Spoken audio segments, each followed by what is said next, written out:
Old. Drying up. Hot flushes. Being pregnant but not pregnant. Right. When I think of the word menopause, I think of my mum.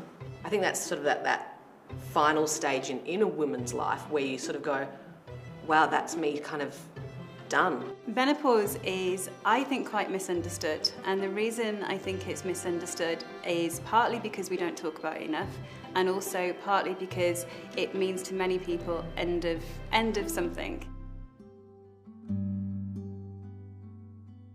All I really thought about was the fact that you were going to stop a period and one day, and that would be menopause.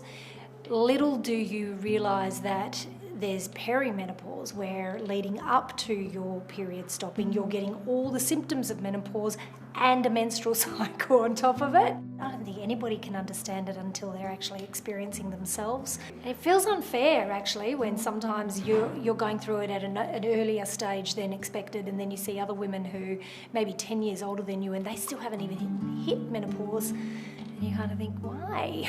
Why is that?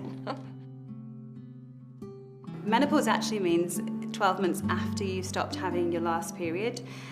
What's happening at that time is your estrogen levels are reducing, and that affects your whole body. So there's about 34 symptoms that have been acknowledged that can be related to menopause, and not just that, many of them are symptoms you may not have experienced before. And the real concern, or the real worry many people have, is this is going to be me now forever, and this is going to be how I'm going to live the rest of my life.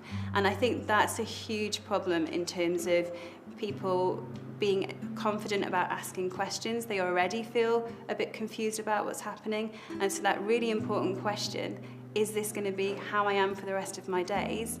Nobody asks, and then that adds to how down it makes you feel. And the important thing is that Femma is here to help, and you don't have to feel that way for the rest of your days.